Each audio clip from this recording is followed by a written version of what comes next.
Bonjour et bienvenue à tous. Ça y est, c'est la deuxième saison, c'est la rentrée. Kin People fait sa rentrée dans la joie et la bonne humeur. On espère que de l'autre côté, vous aussi, vous avez cette bonne humeur. Eh bien, après quelques mois d'absence, nous sommes de retour avec les divas. Mais cette fois-ci, il n'y aura pas que des divas, hein. Une petite différence, on aura quand même un king, hein. J'ai la joie de dire un king. J'espère qu'il va aimer de se faire appeler king. Quoique, est-ce qu'il est king vraiment? Ça, on le saura. Mais voici comment va se composer Kin People pour cette première émission. Eh bien, dans la joie, on va vous parler de ce qui fait le buzz au niveau d'Internet, mais nous aurons aussi une invitée. Ce soir, je parle d'une invitée parce que c'est une dame qui est dans l'entrepreneuriat. Elle est dans l'entrepreneuriat, mais elle est aussi dans la politique. C'est l'une des femmes politiques de notre pays. Elle est jeune, elle a commencé très très jeune. On va le découvrir à un moment donné. Notre dossier du jour, nous parlerons des églises. Et oui, vous ouvrez les yeux, les églises. Quels sont les impacts de l'église?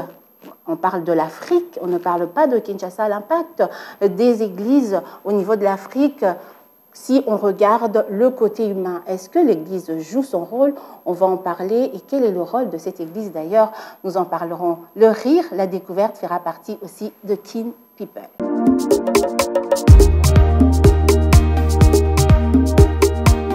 Kin People, deuxième saison, le king sur ce plateau, eh bien, il s'appelle Fanfan Soupi. Bonsoir Fanfan. Bonsoir. Ou bonjour, hein, si bonjour, on veut. Hein. Ça, là, bon, bonjour, bonsoir, ça dépend de l'heure à laquelle on nous suit, ça dépend d'où on nous regarde.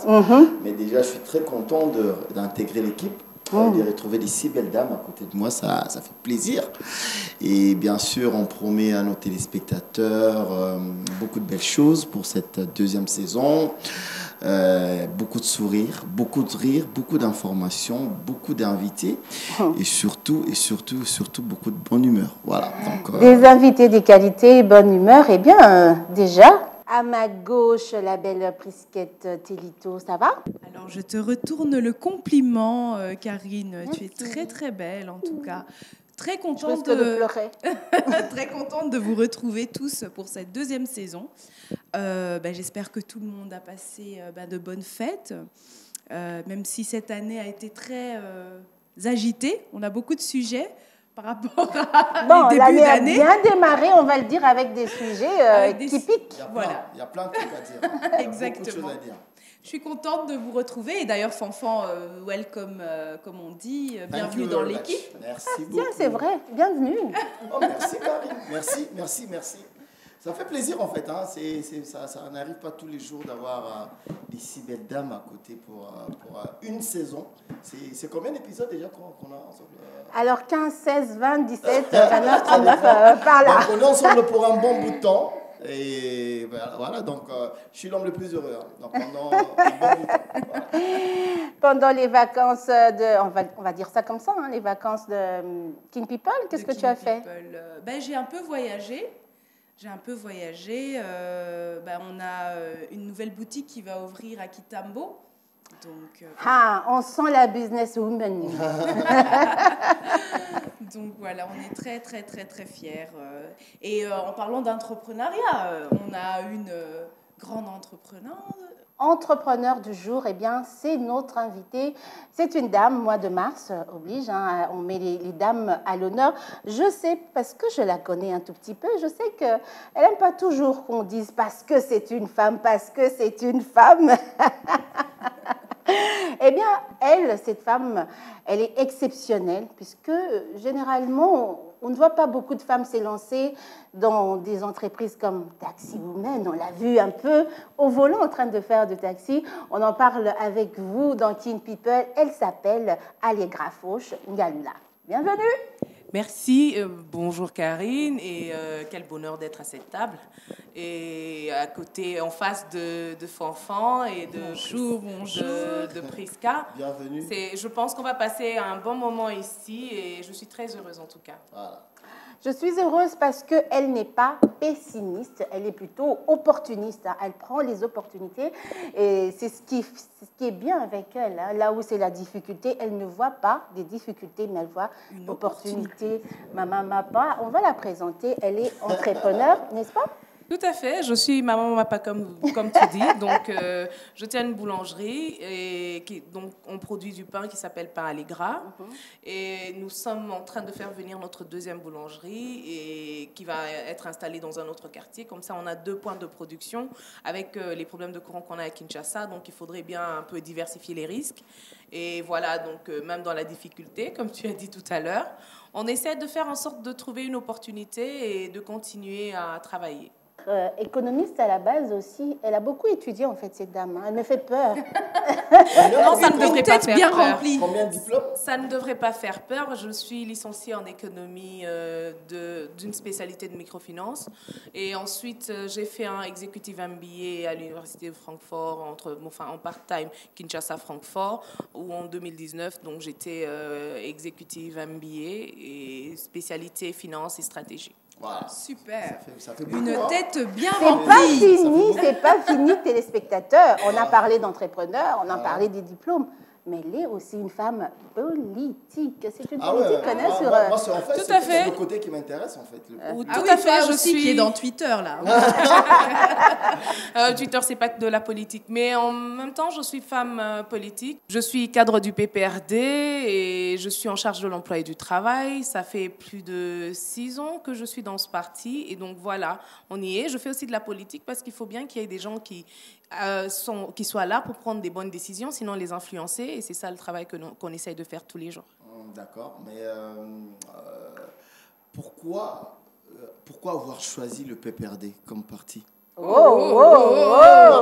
J'aime bien la question. J'aime bien la question. Il n'y a pas de tabou, hein. Non, je vais répondre rapidement. Non, pas de tabou. Je vais répondre rapidement, mais c'est parce que c'est le parti le mieux organisé, le plus ancré dans la République, qui est le plus représenté, en fait. Ce n'est pas un parti dans lequel on trouve que 2-3 communautés, mais c'est un parti, je peux dire, national et bien ancré et bien organisé, surtout dans la République, dont la vision se marie à la mienne. Donc, je pense que c'était plus indiqué pour moi d'être partie du PPRD, donc d'être une partie du PPRD. Vous vous sentez plus à l'aise là-bas, en fait, si je comprends bien, en fait.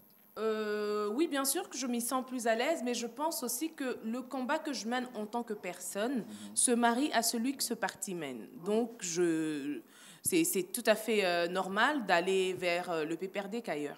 Même si on se dit qu'on remarque qu'il n'y a pas le pourcentage, en fait, des femmes dans des partis, des femmes cadres, en fait, dans des partis politiques, le pourcentage est tellement faible.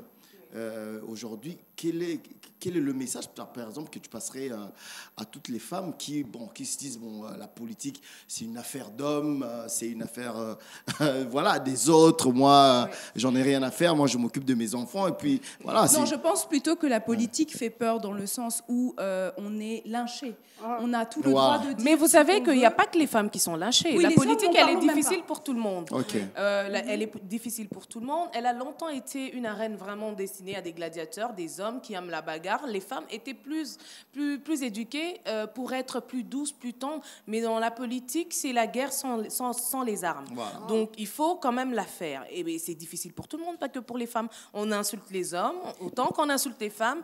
Et les femmes sont... elles sont minoritaires jusque-là, mais nous sommes en train d'évoluer. Oui, il y a une majorité Je tiens quand même à rappeler qu'Allegra Fauche est notre entrepreneur du jour. Voilà. Non, c'est juste une parenthèse. C'est une parenthèse. Non, moi, je suis pressée de savoir comment elle est arrivée là, comment elle est maman pas aujourd'hui. Voilà. Elle a osé taxi. J'ai vraiment envie de savoir pourquoi tu as choisi de faire l'entrepreneuriat. Eh bien, internaute, téléspectateur, notre entrepreneur avec qui nous sommes Allegra Fauche, je l'ai dit, elle est économiste, elle est entrepreneur, elle est politique, mais on a plus besoin de la découvrir dans son domaine d'entrepreneuriat.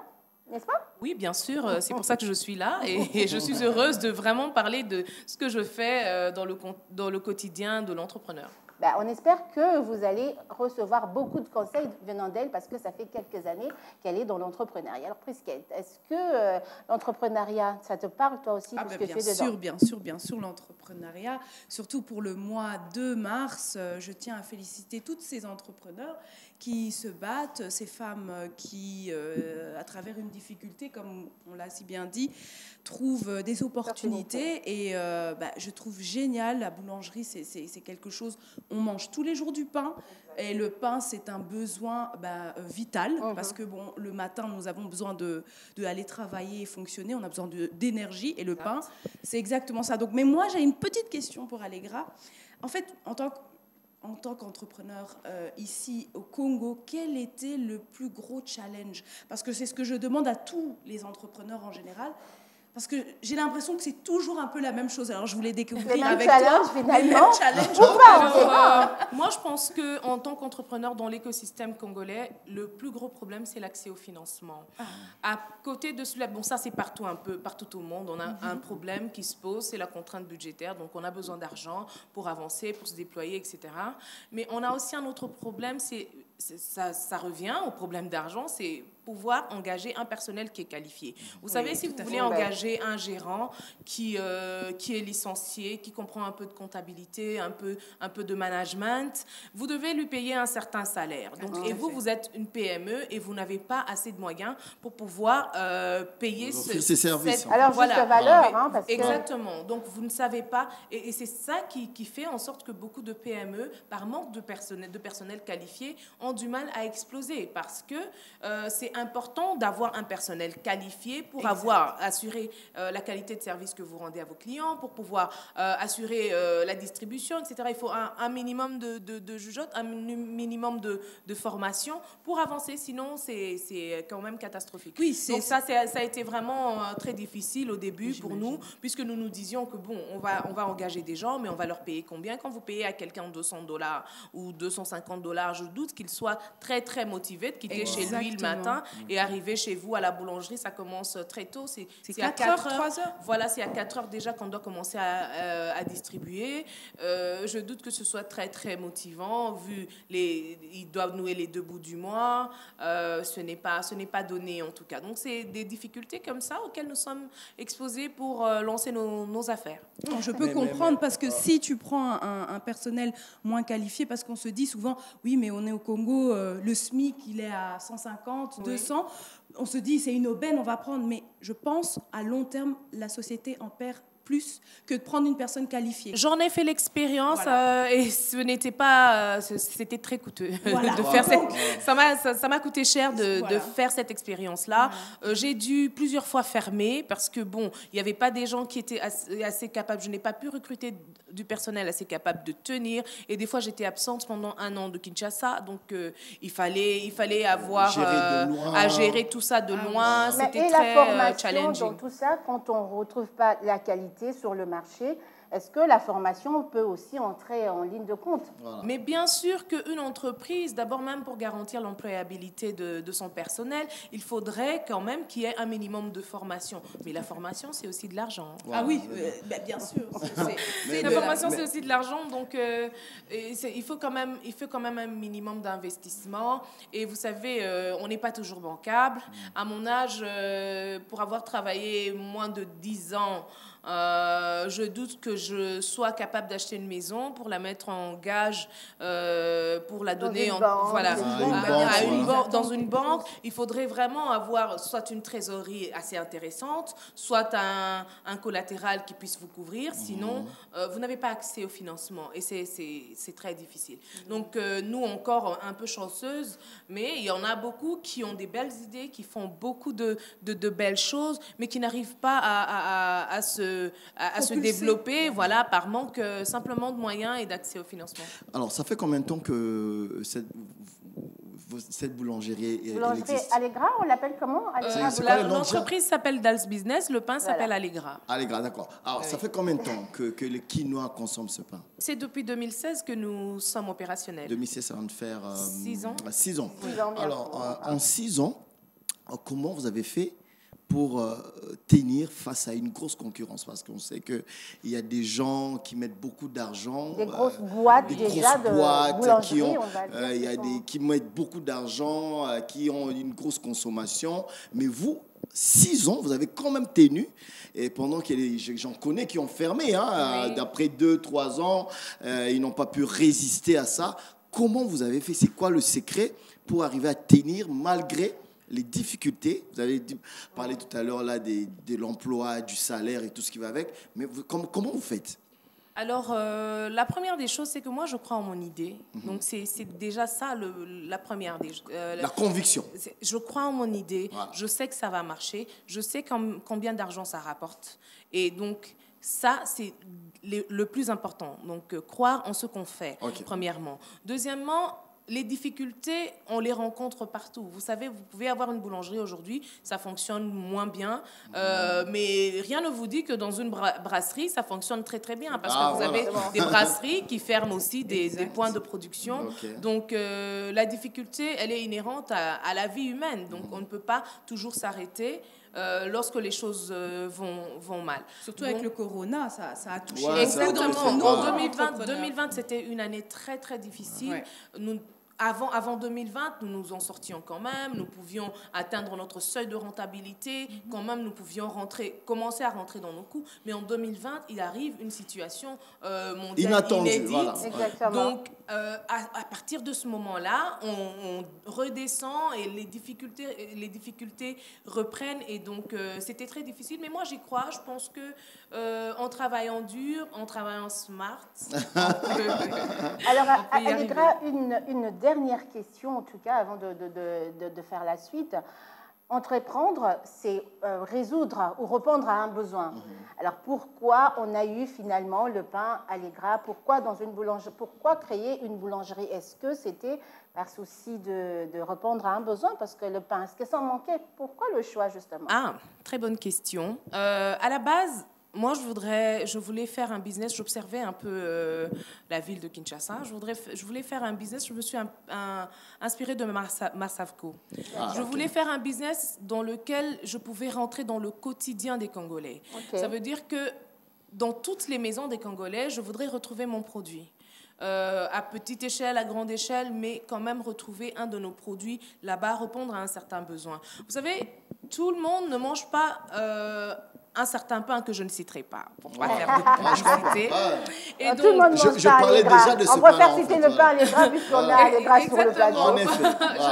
Je ne pense pas que tout le monde mange le pain que tout le monde mange, mais j'ai proposé une niche entre le pain le plus cher et le pain le moins cher, une qualité très acceptable à un prix aussi abordable. Donc, j'ai préféré avoir cette niche, c'est pas seulement parce que le pain manquait, mais aussi la qualité de l'emballage. Vous savez, aujourd'hui, il y a une maladie, il y a une pandémie, la Covid-19. Qu'est-ce qu'on nous dit? On ne touche à rien, on se désinfecte les mains, etc. Lorsque le pain est des fois vendu en même le sol et que les gens viennent avant d'acheter le pain, ils le touchent. Pour voir si c'est moelleux, c'est maman, il y a un moto, etc. Et on le remet là. Ils touchent quand même le pain et ils le remettent et quelqu'un d'autre vient le prendre et ça crée des maladies de main sale, etc. Donc, je voulais effectivement essayer de changer cette façon de vendre du pain et permettre aux Congolais quand même d'avoir accès à une certaine qualité et avoir accès à une certaine qualité et à un certain prix. 6 ans après, où en sommes-nous?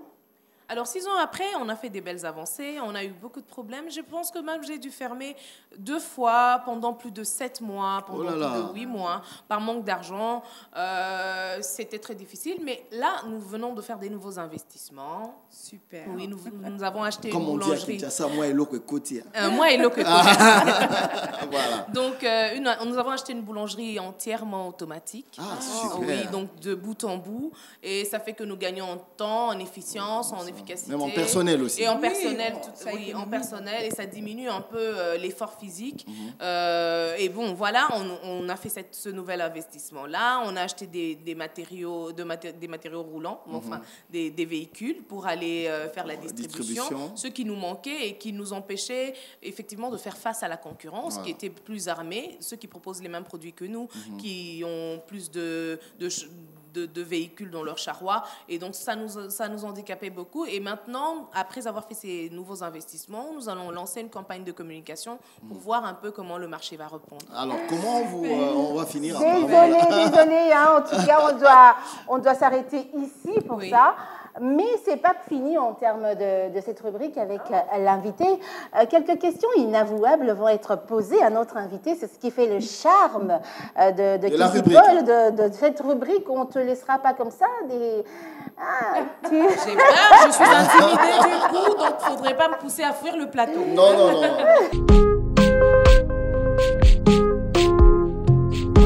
Les églises de réveil en Afrique centrale et leur impact dans la vie des hommes qui y vivent, on en parle dans notre rubrique Dossier du jour.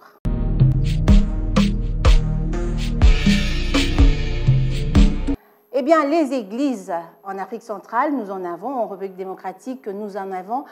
Il est question ici de savoir quel est le rôle, justement, de l'Église de manière générale, mais beaucoup plus. Hein. Tu sais pourquoi je rigole un peu là? J'en sais rien et j'ai peur de savoir. Alors, le rôle des églises, on va souligner, on va parler des églises de réveil, hein, les gras, on va parler des églises de réveil, mais de manière générale, d'un point de vue individuel. Pour toi, par exemple, c'est quoi le rôle vrai de l'Église? Alors moi, je vais commencer par dire que je suis chrétienne. C'est la base. Je vais commencer par dire que je suis chrétienne et je finirai en disant que je reste chrétienne malgré mes conclusions. L'Église, c'est pour le salut des âmes, premièrement. Donc, quand on y va, on va pour avoir le salut de notre âme, pour pouvoir prier, avoir un contact avec le Seigneur. Et c'est d'abord ça. C'est pour être sauvé que l'Église est créée. Donc, et lorsque... même dans la Bible, Jésus parle à Pierre et il dit que c'est sur lui qu'il bâtira son église. Donc c'est pour que l'évangile puisse avancer, pour que les gens puissent connaître le Christ et puissent se convertir et croire en lui. Donc pour moi, c'est d'abord ça le but initial d'une église. Alors, l'église, Fonfon, est-ce que pour toi l'église a un rôle d'éduquer, un rôle de ramener les âmes à Dieu, un rôle de...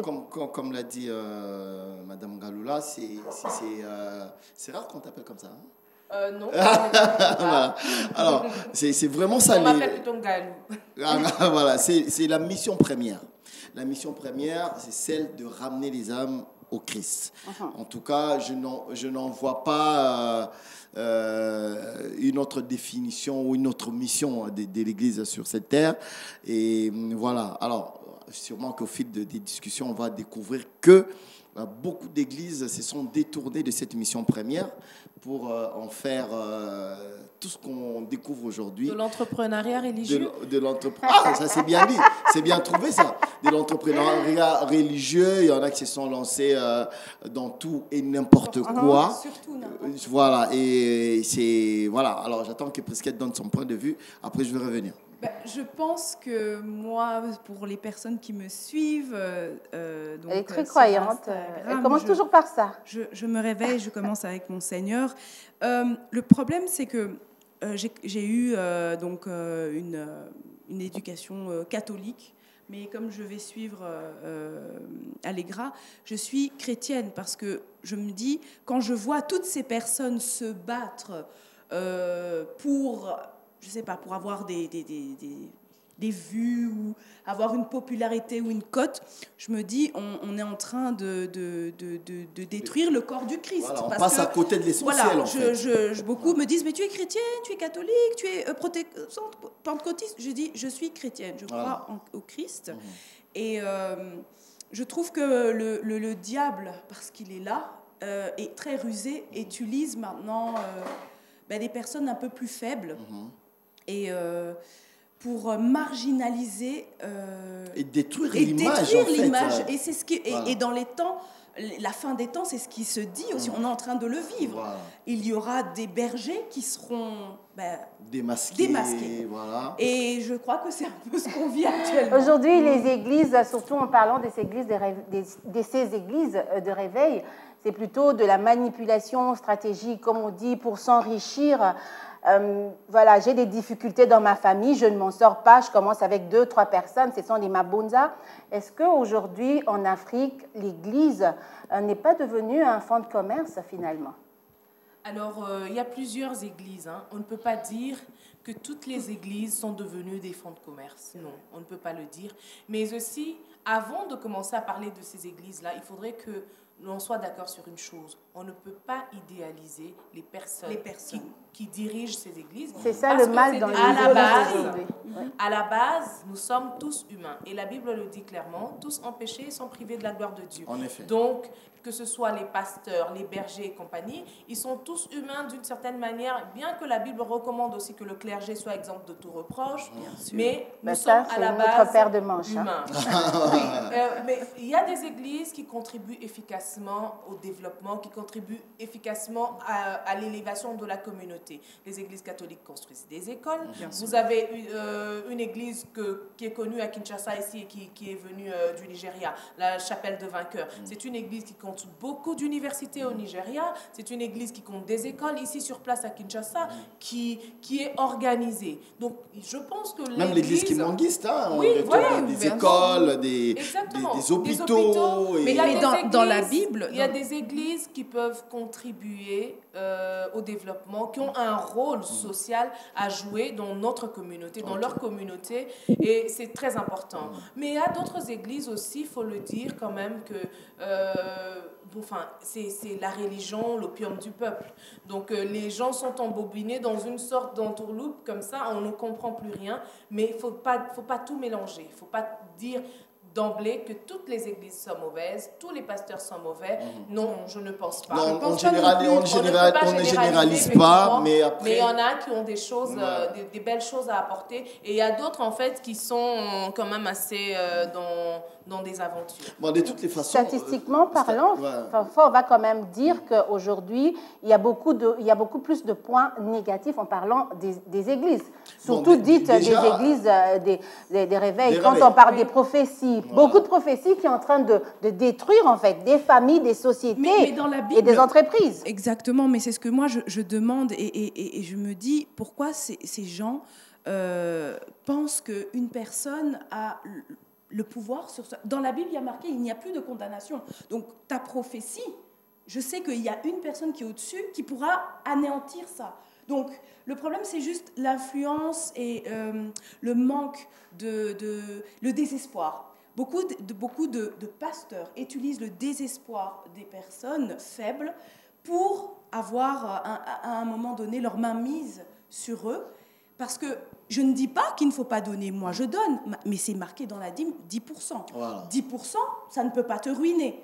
Et Dieu a bien fait de 10%. Mais maintenant, quand moi, je connais des mamans qui donnent leur maison à l'église. La pauvreté rend très crédible. Justement. Impact des prophéties, enfin, qu'on a aujourd'hui dans des pasteurs, etc., leur impact dans la vie de chaque jour, dans les familles, dans les sociétés, qu'est-ce que tu en dis? En fait, moi, d'abord, je voulais dire un truc, c'est que toutes ces églises sont elles sont régies par des lois. Il y a une loi, en fait, avant d'ouvrir une église, je pense au ministère de l'Intérieur, où on doit avoir toutes les autorisations et tout. Et je pense que, on trouvera sûrement le temps de lire cette loi pour essayer un peu de comprendre. Mais après, moi j'ai une réflexion.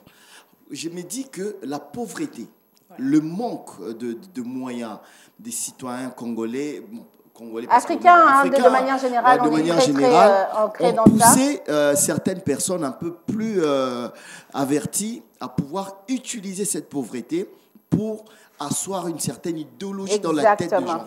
J'ai donné un exemple bête à un ami il n'y a pas longtemps. Je lui pose une question. Quelqu'un qui vit en Australie, qui a l'assurance maladie, qui a la sécurité, c'est-à-dire qu'il n'y a pas besoin qui a son travail, qui n'a pas de problème pour manger, qui n'a pas de problème de travail au Canada et tout.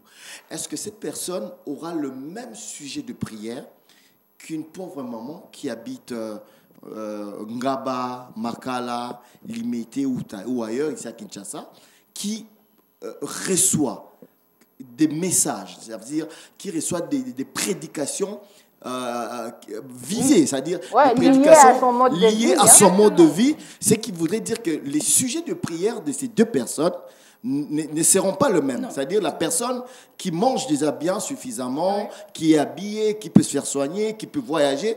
Moi, je trouve par exemple aberrant que quelqu'un se mette par terre, va aller voir un pasteur, compris pour qu'il ait un visa. Je trouve ça aberrant. Je trouve ça... Est-ce qu'on ne nous conditionne pas finalement à faire des prières dans ce sens-là par rapport au message apporté? Non, mais Prisca vient de le dire. En fait, on utilise la pauvreté des gens, le désespoir. Pour les embobiner, les endoctriner d'une certaine manière. Et les individus, les Congolais, les gens croient plus au pasteur qu'en Dieu lui-même. Parce que vous n'avez même pas besoin d'intermédiaire, c'est que Jésus qui est l'intermédiaire entre vous et le Père. Et vous pouvez directement demander à Dieu ce que vous voulez et il vous écoute autant qu'il écoute votre pasteur. Et cette idéalisation là des individus conduit en fait beaucoup à la perdition, à croire en tout, à accepter tout, à ne même pas éprouver les prophéties, à ne même pas éprouver les messages, parce que la Bible nous recommande d'éprouver la prophétie. Exactement. Donc je pense que c'est ce problème-là, le désespoir, la pauvreté, la faiblesse d'esprit qui laisse et même des fois le manque de connaissance de la parole. Parce que si vous êtes un chrétien et que si vous êtes chrétien et que vous pouvez lire votre Bible, comprendre les Écritures, vous pouvez facilement détecter une personne qui n'est pas dans le vrai, qui ne vous dit pas la vérité par rapport à ce qui est écrit dans les Écritures. Mais moi, après, j'ai une autre paire de manches que j'aime bien ressortir, c'est cette responsabilité étatique. En fait, parce qu'on a un État qui a permis, en fait, qu'il y ait cette prolifération des églises. Exactement. Il n'y a pas de suivi. Parce qu'à un moment, moi, je me rappelle même qu'il y a certains politiques qui utilisaient les églises pour faire passer des messages par rapport aux élections et tout ce qui va avec. Moi...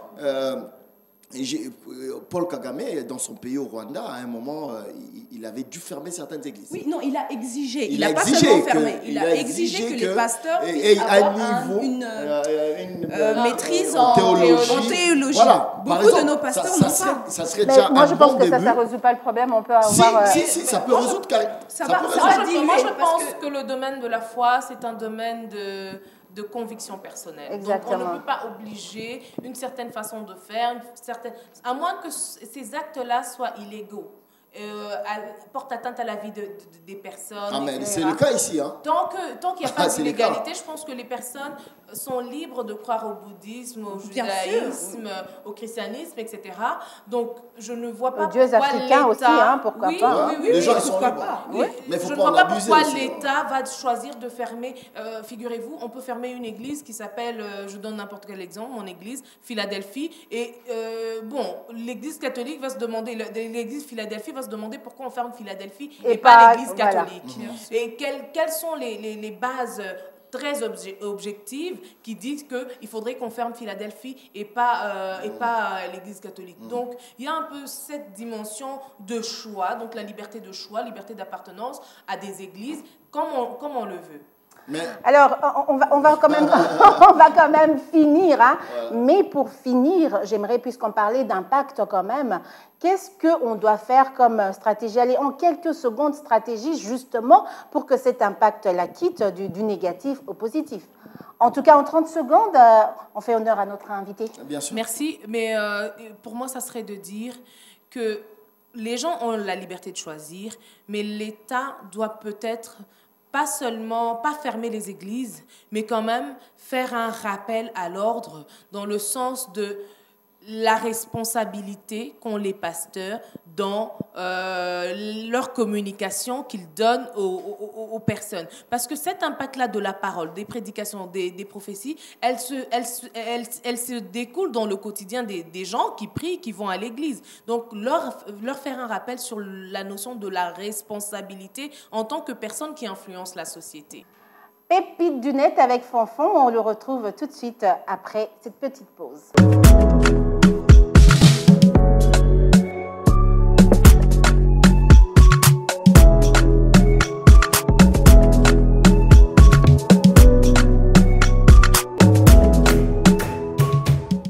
Pépite du net, dames et messieurs, téléspectateurs, encore une fois, merci de nous rejoindre sur ce plateau de Kin People. Alors, vous l'avez sûrement vu sur vos téléphones. J'espère que tout le monde est sur Insta. Moi, tu te moques déjà de mon téléphone. Je ne suis pas sûre d'avoir vu. Il s'agit de quoi, en fait? Allegra, t'as vu? Oui, on a suivi. On l'a suivi. Tu dis oui. On ne sait même pas de quoi Karine, il parle. Karine, ton téléphone, ça va? Je peux deviner. Voilà. Alors, bon, avec le partenaire Africell, ça ira ça très va bien. aller. Alors, dames et messieurs, au top. On s'est réveillé un beau matin. On a entendu des rumeurs qui ont d'abord commencé par des rumeurs. Ça c'est une histoire un peu rocambolesque d'une prétendue histoire amoureuse entre un pasteur, je nomme monsieur le pasteur Michael Ambaï, avec une dame, Madame Zawadi, qui... D'abord, ça a commencé par une rumeur, hein, comme on l'a dit, mais finalement, 2 jours après, 3 jours après, on a remarqué que ça devenait sérieux. Ça devenait sérieux parce que sur les réseaux, il y avait de plus en plus des détails qui arrivaient. Et le même jour, je pense, la dame a fait un live où elle a raconté toute l'histoire, ce qui s'est réellement passé. Elle vit en Nouvelle-Zélande, je ne sais pas moi, en Australie. Elle devait faire un featuring et puis finalement, elle est venue à Kinshasa pour rencontrer Mike Alamay avec qui elle devait faire le featuring. Et ça s'est terminé en une histoire un peu du featuring aux coucheries. Voilà, ça a commencé, comme l'a dit Denis Lessi, ça a commencé du featuring jusqu'au lit, malheureusement, et ça a défrayé la chronique, on va le dire. Alors, nous, ce n'est pas vraiment les détails non, on va s'en passer des détails. Des détails, ça ne nous intéresse pas beaucoup. C'est plutôt, en fait, la manière dont la twittosphère congolaise a accueilli ce scandale. Ça a explosé de partout. On a vu des vidéos challenge qui se sont produites, en tout cas partout, sur TikTok et partout ailleurs. Alors, je voudrais avoir l'avis de chacune d'entre vous. Moi, je vais commencer. Oui. J'en étais sûre. J'en étais sûre, puisque Internet, c'est un peu son terrain de... Oui, je trouve que déjà, sur Internet, je trouve que les internautes sont très méchants. Je pense que le monde, l'état du monde, je pense qu'on pourrait le refléter sur le net, parce qu'il va mal. Beaucoup préfèrent attaquer le physique, alors que beaucoup ne sont pas parfaits non plus. Mais je pense que j'ai vu aussi dans ce scandale, j'ai vu que le pasteur a été vraiment accueilli par sa communauté bien quand même. Il y a eu beaucoup de gens, il a eu beaucoup de soutien en disant c'est pas grave et tout. J'aimerais que ce genre de personnes puissent être aussi tolérants qu'ils le sont avec le pasteur qu'avec nous, humains, personnes non pasteurs ou... Parce que je sais que... Alors, tu estimes qu'il y a eu comme un traitement de... Il y a eu un faveur. Oui, parce que je pense que, je ne vais pas citer de nom, mais je pense que beaucoup ont eu à traverser ce qu'il a traversé. Et je trouve qu'avec lui, on a beaucoup de tolérance. Je ne suis pas contre la tolérance. Je pense que tout le monde devrait être tolérant. Mais je pense que si tout le monde devrait être tolérant avec tout le monde. Et donc après analyse, vous pensez que, bon, je ne sais pas moi, Allegra... J'aurais voulu qu'il y ait plus de tolérance pour les autres. Pour la dame aussi, parce que, bon, entre nous, la dame, elle dit qu'elle est mariée, mère de 4 enfants et tout. Mais bon, après, les gens, ils se disent que, bon, on comprendrait parce que le pasteur il est célibataire depuis un moment. Et puis, voilà, mais la dame, les gens... J'ai tout autre avis. On va d'abord laisser Allegra dire un mot. Je comprends bien la tolérance. Pourquoi? Parce que c'est dans l'Église, en fait, dans le corps du Christ, que ces choses-là se font. Alors nous, en tant que chrétiens, on n'est pas là pour attendre que notre frère tombe, pour l'acculer, puisqu'il est déjà à terre. Donc, on ne va pas battre quelqu'un qui est déjà à Voilà. terre. Et le rôle de l'Église, c'est aussi d'aider les gens à se relever. Parce que vous êtes fautif, on ne va pas continuer à tirer sur vous. Il ne faudrait pas non plus qu'on se montre méchant pour dire que lorsque vous avez péché, donc c'est fini, on doit vous bannir, etc. Personne n'est parfait. Hein. Personne c'est clair. n'est parfait. Et on ne doit pas se réjouir du malheur des autres. C'est inhumain. On ne doit pas toujours être là en train d'attendre que l'autre puisse tomber pour se sentir un peu meilleur que lui parce qu'il a péché. Bon, je me sens du coup sanctifié. Non, les péchés des autres ne nous sanctifient pas et nous ne devons pas attendre chaque fois que les autres soient sous des sales draps pour que nous puissions les enfoncer. Les enfoncer et trouver notre bonheur. Personne ne gagne forcément grand-chose à être méchant comme ça. Et à voir mais après, Karine, moi je voulais quand même que tu dises un mot sur toutes les vidéos sorties après où on se rend vraiment compte que les gens ont eu un sujet de moquerie carrément. Justement. Moi je pense que en termes de tolérance ou d'être, comme Prisquette a dit, qu'il y a eu il y a eu une injustice. Moi, il y a eu une injustice et je ne pense pas que c'était... La communauté du pasteur l'a beaucoup soutenu. Mais c'est des chrétiens, c'est tout à fait normal. Mais par contre, pour d'autres, cette dame aussi était chrétienne. Elle était mariée avec lui. Et je trouve qu'on a été très méchants avec elle. En termes de soutien... Je trouve qu'aujourd'hui, je ne vais pas citer le nom, mais je pense que tout le monde a compris. Aujourd'hui, on sent que c'est un sujet tu ris sur ton prochain, demain ça peut t'arriver aussi. Bon, voilà. Exactement. Je ne sais pas si tu veux revenir sur l'histoire de l'ex-épouse du monsieur ou pas. Mais après... J'ai une toute autre avis que je n'ai pas encore donné. Allez, on vous écoute. On t'écoute. Non, mais quand on parle de soutien du pasteur, on parle juste de sa communauté, c'est-à-dire que son église, son entourage. Mais quand on parle de l'église corps du Christ, je pense que c'est là-bas qu'on tire plus sur les chrétiens, alors qu'on était censé couvrir les chrétiens. S'il a eu du soutien, Prisquette, c'est pas du corps du Christ, c'est le soutien de sa communauté.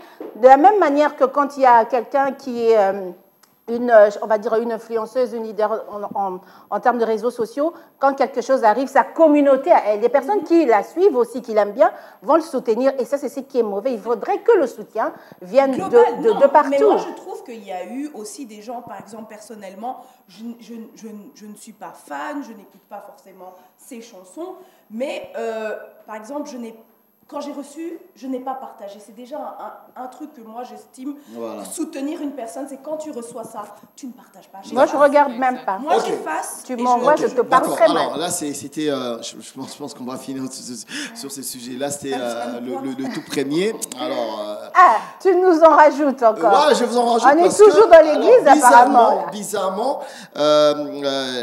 c'est allé vraiment... dans tous les sens, cette semaine, dans des scandales dans les églises. Alors, on se réveille un beau matin. Encore. Alors, ça, c'est un deuxième beau matin, finalement. Pendant qu'on est en train de prêcher, le pasteur Moïse Mbie arrête la prédication et carrément, le pasteur a été direct. Il a été franc. Il a dit, il avait des trucs à dire. Il allait déballer. Il était question, il a parlé de quelqu'un que nous, tous, on ne connaît pas jusque-là. La tutosphère, les internautes, ils ont donné des indices.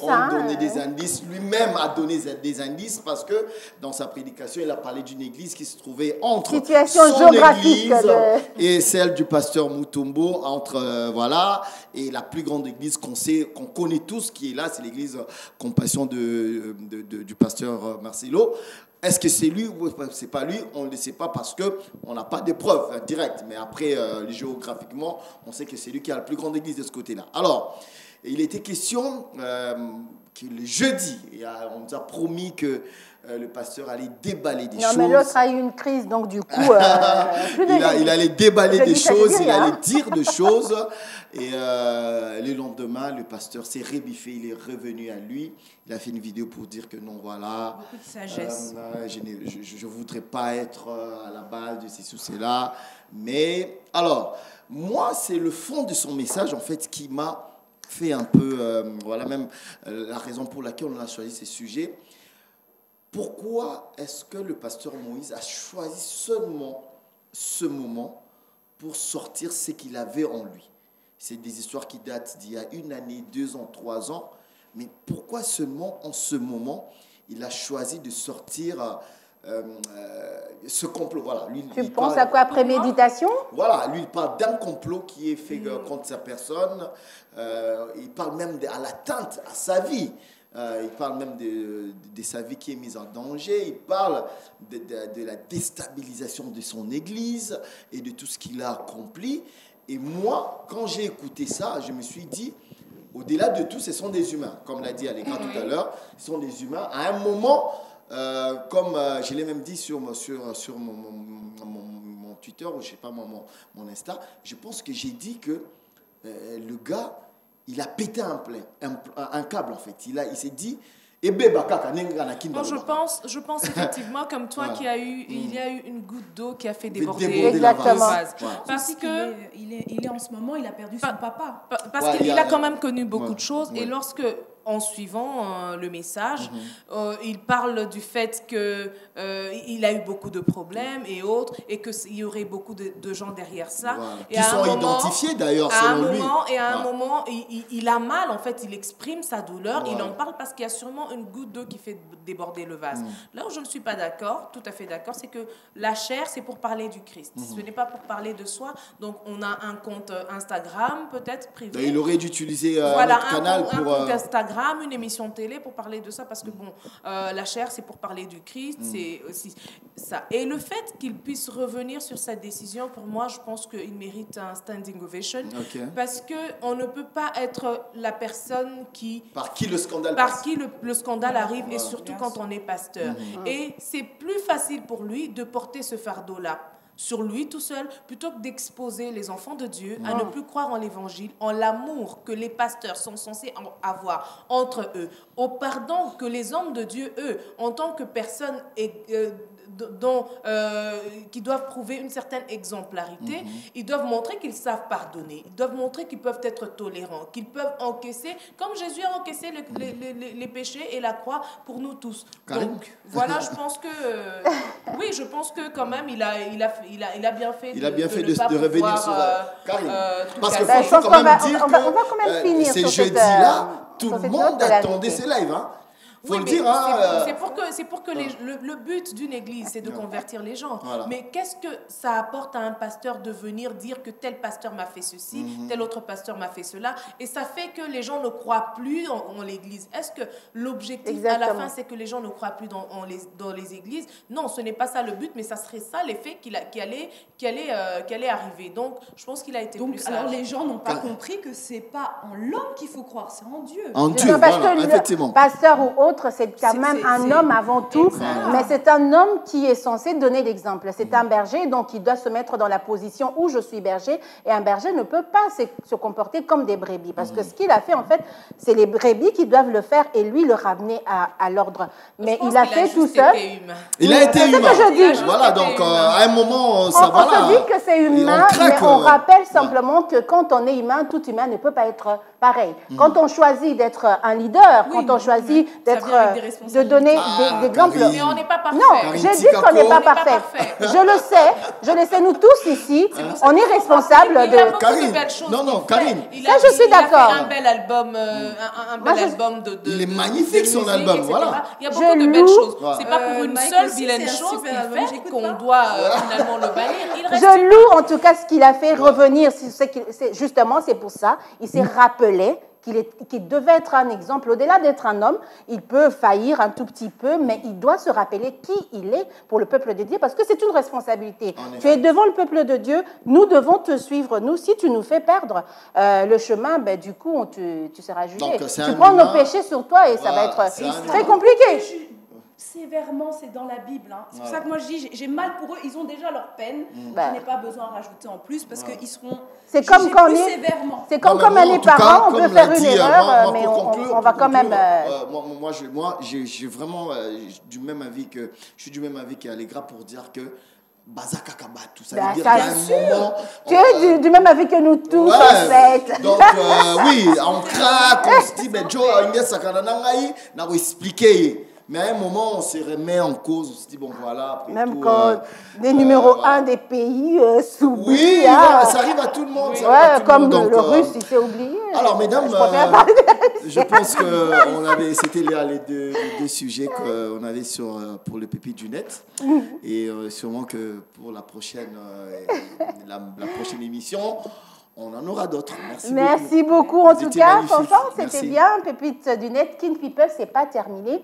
Eh bien, comme vous le savez, Kin People, c'est une émission qui vous fait découvrir certainement des personnalités, qui vous parle de ce qui se passe dans la ville de Kinshasa, mais aussi en RDC. Nous avons une petite rubrique où on doit souffler. Eh bien, on va rire. On va un peu tester nos neurones avec le jeu. Alors, vous qui nous suivez, comme je l'ai dit, on va tester un tout petit peu qui s'est mimé et qui s'est trouvé les réponses. On va le faire en 2 équipes. Alors, on a des petits papiers que je vais mettre bien au milieu, hein, bien au centre. Je fais équipe avec Prisquette. Non, mais elle est très intelligente pour moi. Elle risque de me donner des signes que je ne veux pas comprendre. Moi, je pense qu'en étant les seuls hommes sur le plateau, vous devriez vous battre pour m'avoir, en fait. Okay. Non, mais tu vois, on te laisse. Vraiment, mais quel honneur, on te laisse l'inviter. Quel honneur. Merci. OK. Donc, je fais équipe avec Allegra. Et voilà. Très bien. Alors, c'est quoi le but du jeu? J'explique le principe du jeu. On va choisir un papier. Alors, puisque je fais équipe avec Prisquette, elle ne va pas regarder ce qu'il y a dessus, elle va le mettre juste là. Nous, on voit, les téléspectateurs aussi. Et je vais essayer de faire comprendre c'est quoi qu'elle a sur son front. Et elle va nous donner le mot inscrit sur ce papier. Sur ce papier. Bon, okay. on a le droit d'échouer. Hein. Oui. Mais il ne faut pas non plus trop échouer. Bon, échouer, c'est réussir aussi, parce que quand tu as échoué, tu sais que... la prochaine fois, c'est ici. J'aurais mieux. Alors, c'est Prisquette qui commence. Prisquette, elle va choisir. Alors, faut fermer les yeux. Moi aussi. Non, tu ne vas pas regarder. Non. Si tu as quelque chose à dire, non, j'ai rien à dire. Non, elle doit maintenant... saison 2. Tu dois maintenant... Ouh, c'est moi qui te fais... Non, c'est bon. Tout le monde voit, elle ne voit pas. Tu vois pas bien? Bien. Bon, je peux pas Non, tu peux pas dire. Malheureusement. Mais moi, je vois. Pour ceux qui étaient là, on l'avait tout à l'heure ici, mais c'est parti. Bon, comme quand on a enlevé, vous n'étiez pas là, donc vous ne saurez pas. Alors. Non, mais est-ce que quelqu'un peut me souffler ça à l'oreille? Attends, j'arrive. Tu vas voir mon beau costume de chez Non, Ozil. mais ça, tu veux nous faire la pub de Ozil, hein, c'est ça. C'est le fashionista de la bande. C'est la rubrique un peu folie de Kin People. Merci. Ça va dans tous les sens. On n'est pas très protocolaire. J'en profite pour dire merci. Hein. Tu permets? J'en profite pour dire merci à mon habilleur. Je ne permets pas, mais non, mais attends, moi, je n'ai pas encore dit merci à Maxime. Mais non. Comment je suis bien sapé là. Allez, alors, on y va. Non, mais bien sûr, tu peux le dire. Ah, voilà, c'est Ozil Trends. Il n'y a pas pour les dames? Il y en a. Alors, on y va, c'est parti. Il faut qu'on gagne, hein? Alors.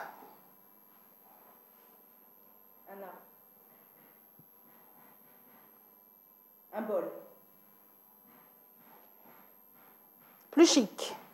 Un vase. Non, on n'est pas censé parler. On n'est pas censé parler. Non, oui, j'ai pas cité. J'ai dit plus chic. Non. Mais quand on dit plus chic, non, ça veut dire que c'est ça, mais plus chic. Non. Non, c'est juste un indice en fait. C'est un indice, mais qui dit pas exactement c'est quoi la chose. Voilà, donc c'est pas grave. Tu peux dire plus poilu, plus velu, je sais pas. Ça, tu peux dire. Je pense que l'indice a été poussé trop fort. Voilà, c'est un indice détail en fait. Eh bien, c'est à l'invité de faire le choix. Je veux pousser un petit peu parce que la table de notre productrice, Madame Lorraine Kabizé quand même. Ah oui, merci. C'est comme le fleuve Congo. Hein. Et elle est très belle. Voilà, c'est fait, c'est choisi. Bah, tu regardes pas, les gars. Tu regardes pas. Ouvre de l'autre côté. Ferme les yeux. Ferme les yeux. Ferme les yeux. Non, elle triche pas. On triche pas, Kin People. Alors c'est dans ce sens? Oui. Voilà. Maintenant, tu soulèves. Vas-y. Soulève. Allez, tu peux ouvrir les yeux maintenant. Alors, maintenant, tu me regardes. Ok. Tu peux reprendre ton micro? T'es sûr que tu veux pas aller à Makala?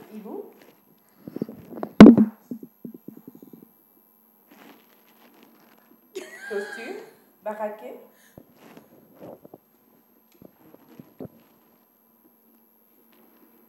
Joufflu, lunettes, militaire, président, président.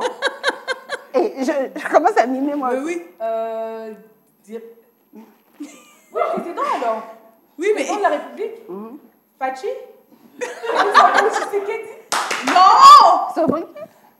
Comment? Sobriquet. Fachi. Sobriquet. Après. Félix Antoine. Non. Sobriquet. Surnom. Surnom. Oui. Non. Surnom. Fachi. Béton. Ouais.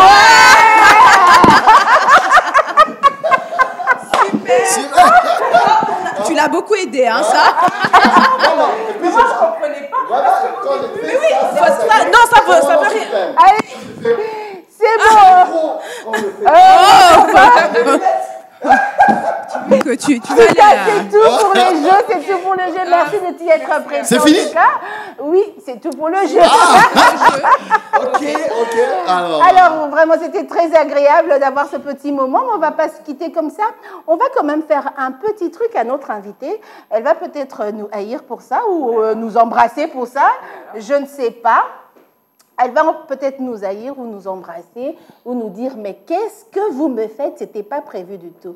On va lui poser 2 questions qui sont censées être inavouables en principe. Hein. Elle est là. Alors, mets-toi dans l'atmosphère, Allegra, que tu es chez la psy. Bien allongée sur le canapé. OK. Allez, on pose la première question. On peut y aller? Pas fuir. Je suis intimidée, là. On vient de dire que personne n'est parfait, donc on en a tous des cadavres sous le placard. Alors. Je laisse Prisquette commencer. Vas-y. Alors, il ne faut pas la faire fuir, hein? Es-tu mariée? Mais parce qu'en fait, je ne connais pas sa vie privée, mais es-tu mariée? En couple? Relation libre? Avec un homme, une femme? Ou une femme? Mon Dieu. C'est trop fort, là. On est allé direct dans le vif du sujet. Ah, ok. Je ne suis pas mariée. Donc, voilà. Pas Je suis mariée. Non, pas Non, mariée. profitez pas, hein, téléspectateurs. Engagé. C'est Non. Fanfan qui demande. On ne sait pas, ça peut être dans le cœur. Hein. On a eu la première saison. bon, alors on va- une on de va- nous on va- gager on va- Marie dans le cœur. On va le Engagé faire. dans le On cœur, va hein. le faire. Tu as quelqu'un dans la vie? Oui, j'ai un copain. Merci. Voilà. Alors, je peux passer à la Bien sûr, bien sûr, Oui, bien sûr. Fanfan, tu es Bien motivé. sûr. Ouais, je suis très motivé. Allegra, Oui. as-tu déjà trompé ton homme? Kid People n'est pas responsable des dégâts collatéraux. Ah non, mais ça, c'est quelle question? Non. Mais non, non, j'ai pas trompé quelqu'un. Super. On peut apporter non, une Bible, s'il vous plaît? Portez la Bible, je quitte, mais je ne trompe pas. Je quitte, mais je ne trompe pas. Très bien. Merci. Je peux y croire, hein, parce qu'elle a pris l'air très, très sérieux. Ouais, elle a fait. Soyez convaincus de ça. Tu vois, c'est un mais- peu. Vous Parce savez? que pour moi, c'est trop de gymnastique, c'est trop de Oui, mensonges, voilà, c'est c'est trop trop de de- cachotterie, Et c'est puis, fatigant. voilà, tu sais pourquoi on l'appelle Mukajwa Makanda? Tu Ça, vas vous nous savez ce que faire ça veut dire? découvrir? Non, mais en fait, c'est ça ton surnom, en fait. Hein? Oui, effectivement. Et ça voudrait dire la femme forte. En relation avec Strong Ladies, qui est le trophée d'excellence Voilà. dédié aux femmes que nous avons depuis 2015 pour mettre en lumière leur réalisation. Merci beaucoup, Allegra. On a été. C'est vrai qu'Allegra, elle est adulte aujourd'hui, elle est dans sa vie, mais est-ce qu'il y a une bêtise que tu as faite comme ça quand tu étais enfant, que tu n'as jamais avoué? Je n'étais pas vraiment une enfant qui faisait beaucoup de bêtises. Mon père était tellement sévère pour me laisser les faire. Très bien, ça c'est dit. Eh bien, c'était un grand plaisir pour nous sur ce plateau de recommencer à vivre une aventure avec vous, cette 2e saison Teen People. On va s'arrêter ici pour aujourd'hui. Hein. Merci Fanfan Sophie. C'est un honneur d'avoir des si belles dames à mes côtés pendant Merci tant de temps. Prisquette et Lito. Merci Karine. Merci à notre invitée Allegra Foshongalula. Bien sûr, Allegra Notre- Foshongalula, j'aime bien quand c'est dit comme ça. Merci de m'avoir invitée. Merci Kin People, merci Lorraine Cabouise et toute l'équipe. Eh bien, on dit que la fin, c'est la fin qui est le plus beau de tous. Eh bien, ce sont nos partenaires. Eh bien, ceux qui ont fait que cette émission existe et que cette deuxième saison revienne dans vos maisons, vos petits écrans. Africell Martini, wow. Merci, Vous avez bien Martini, des intérêts, merci, hein, Martini. Africell. Martini 0.0, donc 0,0 sans alcool. Pour vous, vous pouvez frimer avec, puisque vous ne prenez pas l'alcool. Allez-y. Perfect Advising, B1 Télévision. On est là, hein. Changement de fréquence, on est sur B1. On est B1 Télévision désormais. Alors, on est sur B1 TV, Wood App, ainsi que Beauté sont donc nos partenaires. Oh, mais t'as oublié, oh là là. Oh. Ozel, mais tu l'avais dit. Mais tu avais dit Ozel. Mais faut insister là. Mais je Je dis pain Allegra très prochainement. Hein. Ah oui. On fera les petits déjeuners. Ils vont se rajouter, j'en suis sûre, après ce tout premier numéro, vous allez devenir encore beaucoup plus accrochés à nous.